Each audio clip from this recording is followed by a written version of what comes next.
La curiosité est un vilain défaut, sauf ici.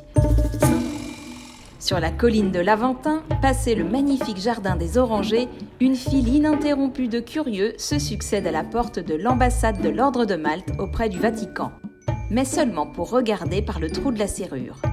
On pensait que c'était un endroit caché, mais en fait, c'est de plus en plus connu.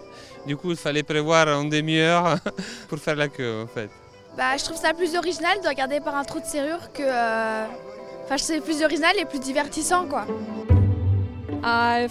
J'ai entendu dire qu'il y avait quelque chose de surprenant à voir ici. J'ai vu des photos, mais on m'a dit que c'était vraiment spécial et qu'il fallait venir le voir en personne. Allez, fin du suspense, on jette un œil.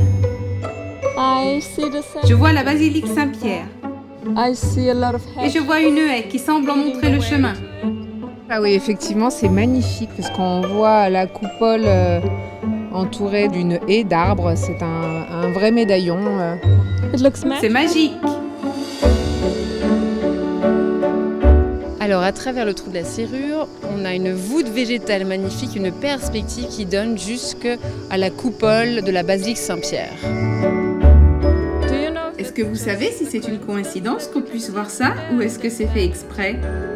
Moi je pense que c'est une coïncidence, c'est pour ça que c'est si spécial. Eh bien évidemment, ça a été calculé. Alors au XVIIIe siècle, il y a cet architecte pyrénéen qui a été chargé par cet ordre de Malte, donc cet ordre religieux qui s'appelle aujourd'hui Ordre de Malte, de justement construire la place qui allait avec cette perspective jusqu'au Vatican. Évidemment que c'est totalement voulu, ce n'est pas un pur hasard.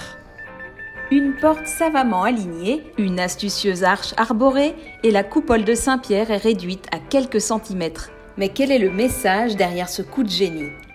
Là, c'est la Croix de Malte. Est-ce que la Croix de Malte défend les Vaticans d'une certaine façon? Je ne sais pas.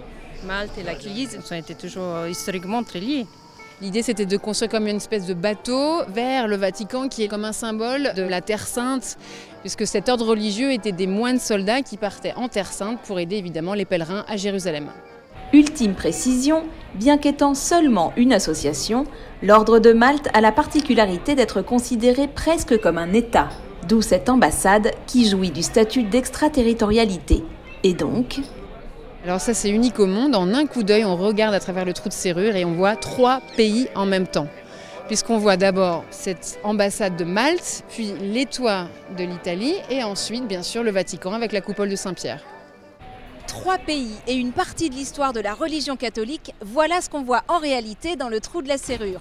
Une curiosité à ne pas manquer si vous êtes dans le coin, de préférence au coucher du soleil pour la lumière. Quant à ce qui se trame derrière cette porte, ce sera l'objet d'un prochain reportage de Rome francophone.